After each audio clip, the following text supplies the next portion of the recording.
Grüß Gott und Dobry den aus dem Aberland-Studio in Regen. Mein Name ist Miriam Lange. Ich möchte Sie im Namen des Sekretariats für grenzüberschreitendes Netzwerkmanagement im Themenbereich Kultur und Tourismus recht herzlich zu unserer heutigen Sendung begrüßen. Es ist unsere Abschlusssendung. Nach 3 Jahren, in denen meine Kolleginnen Simona Fink, Elisabeth Unasch und ich ausgezogen sind, um den bayerisch-böhmischen Grenzraum zur gemeinsamen Erlebnis- und Freizeitregion zu entwickeln, endet unser Projekt nun am 28. Februar 2022. Nicht jedoch, ohne diese Zeit gemeinsam mit Ihnen Revue passieren zu lassen. Servus Elisabeth, grüß dich. Hallo Miriam. Jetzt denk mal zurück, was war denn in den 3 Jahren Projektarbeit so dein Highlight?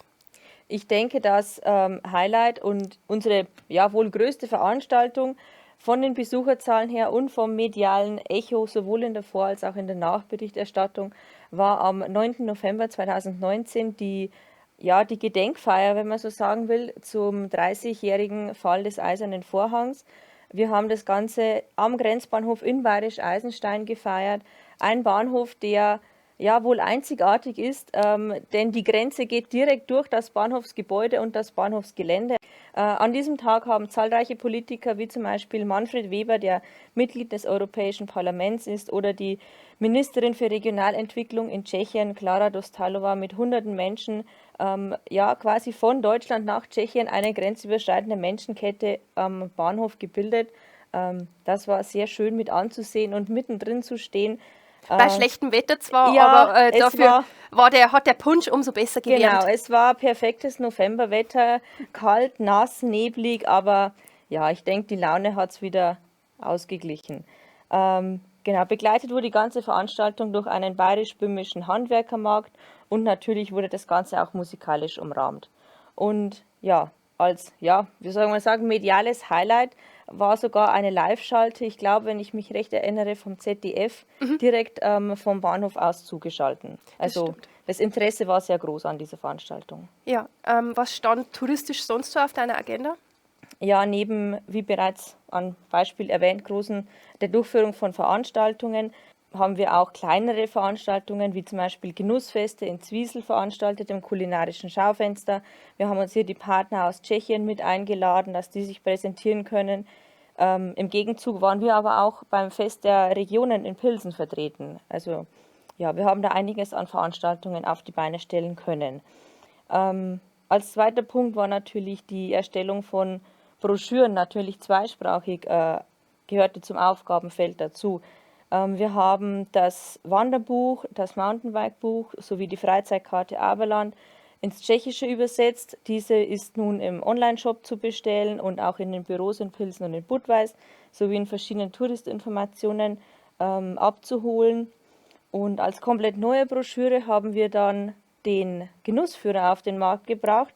In diesem finden sich entlang der ganzen bayerisch-tschechischen Grenze zahlreiche Produzenten, Betriebe, Hofläden, Genussorte, regionale Erzeuger, die werden dort dargestellt und natürlich ist das ganze Heftchen zweisprachig gestaltet.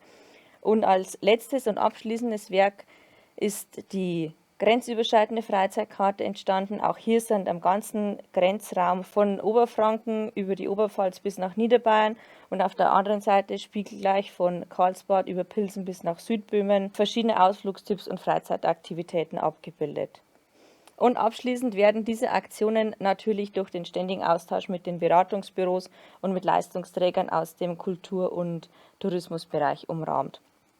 Leider hat auch uns die Corona-Pandemie während des Projekts sehr hart und schonungslos getroffen und somit konnten wir leider nicht alle Veranstaltungen, die wir noch geplant hatten und haben und planen wollten, konnten nicht stattfinden. Auch die Austauschtreffen konnten nicht mehr persönlich durchgeführt werden und so haben auch uns wir in die digitale Welt gestürzt.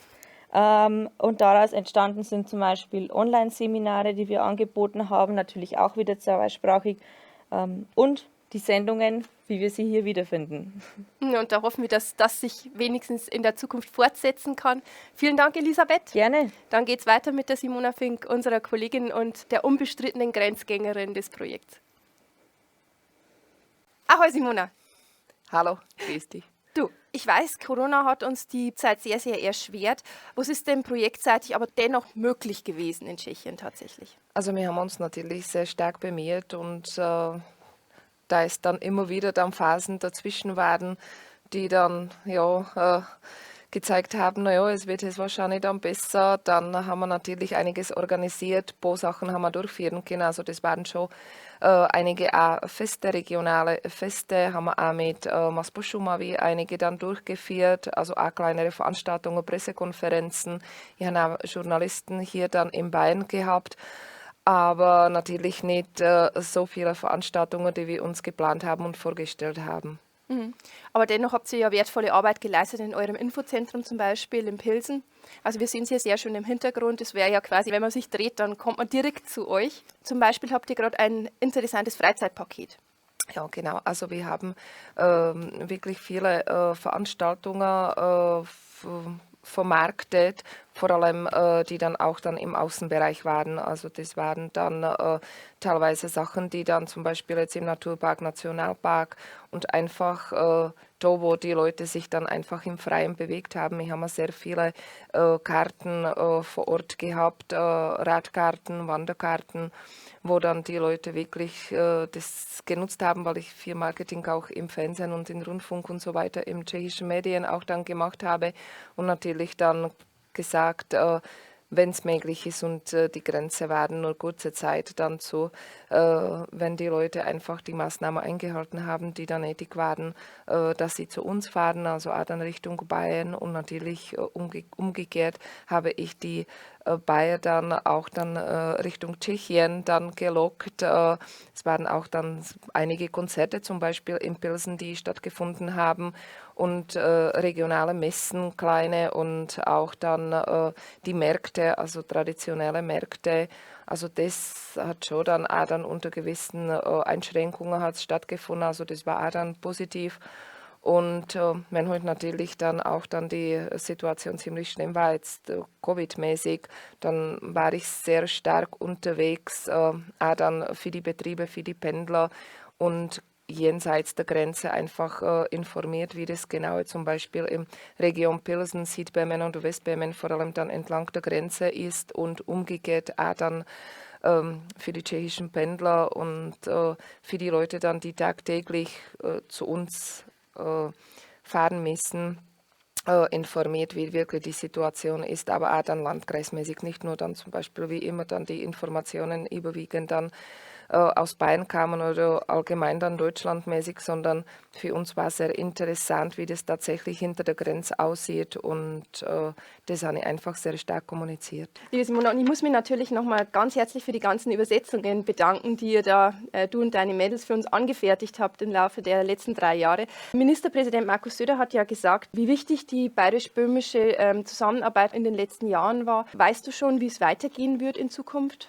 Also ich hoffe, dass es gut, dass man einfach weiter zumindest so macht oder auch dann vielleicht verstärkt, weil man hat wirklich bemerkt und jenseits der Grenze sowohl Tschechen, sowohl aber auch dann die Leute von uns natürlich, die möchten nicht so viel fliegen. Also es ist meine Meinung und solche Informationen haben wir auch dann mittlerweile gesammelt und sind auch belegt. Ist natürlich, weil wenn man sie wo anstecken wird, ist wahrscheinlich dann auch dann, wenn ich sehr lange dann im engen Raum sitze. Das heißt, die Leute sind dann mit Auto sehr flexibel und wo kann man sonst dann hinfahren, wenn man als Nachbarregion praktisch dann Tschechien oder umgekehrt dann Bayern hat. Also von daher ist das ein großer Vorteil und natürlich als Nachbarländer muss man diese Zusammenarbeit aus meiner Sicht intensivieren und ich bin davon überzeugt, dass das auch dann der Herr Fiala und auch dann der neue Minister, also der Herr Bartosch, genauso sieht. Und wir sind gerade dabei, verhandeln also sehr eng auch dann mit den Regierungen und Regionen, also sowohl dann Pilsen, Südböhmen und Westböhmen.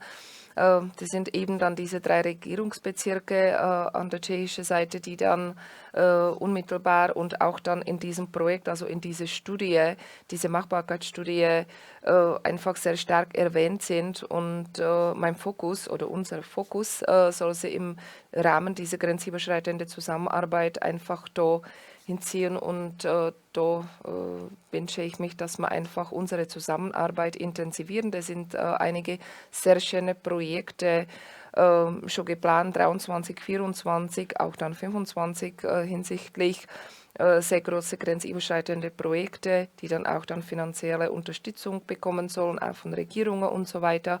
Also von daher hoffe ich, dass das uns gelingt, was wir uns alles geplant haben und dass sie das noch intensiviert. Das klingt super, ich freue mich drauf. Dankeschön, Simona. Gerne. Den Schwanengesang haben wir für Herbert Unasch reserviert, Geschäftsführer unserer Projektträgerin der Kreisentwicklungsgesellschaft Aberland Regio GmbH.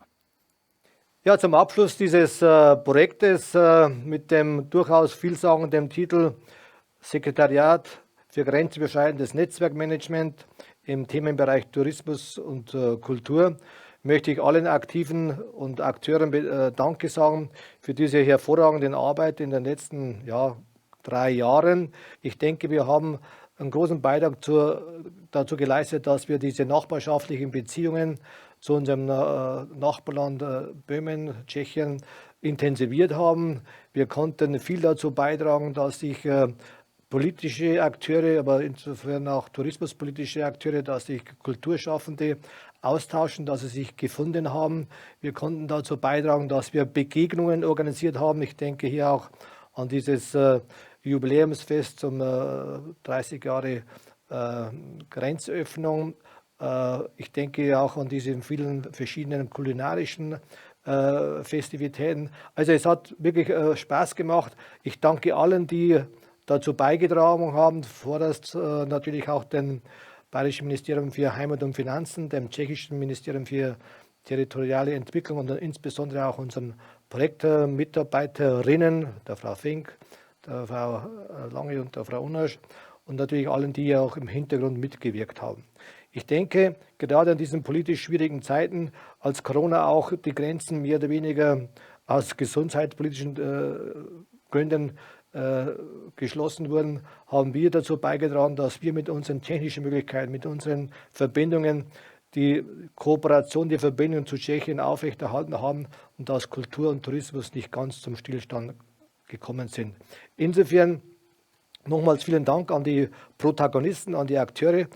Und verbinden möchte ich aber auch die Hoffnung, dass wir dann in absehbarer Zeit mit diesem Projektinhalt, mit unseren Aktivitäten dann unter einer neuen Förderleitlinie weitermachen können und dürfen. Denn die Beendigung oder zumindest die Tatsache, dass wir mit der Pandemie jetzt leben können und auch müssen, nährt uns die Hoffnung, dass wir dann auch wieder mehr Begegnungen organisieren können. Austausch von Journalisten etc. Insofern zum Abschluss vielen Dank, aber auch die Hoffnung auf eine gute Weiterentwicklung, eine hervorragende Weiterentwicklung unserer nachbarschaftlichen Beziehungen. Vielen Dank, lieber Herbert. Damit sind wir auch eigentlich schon am Ende unserer Sendung angelangt. Wenn Sie noch einen persönlichen Rückblick wagen wollen, steht Ihnen unsere Homepage www.bayern-tschechien.de bzw. .de/cs weiterhin zur Verfügung. Bleiben Sie gesund und machen Sie es gut. Ihre Miriam Lange.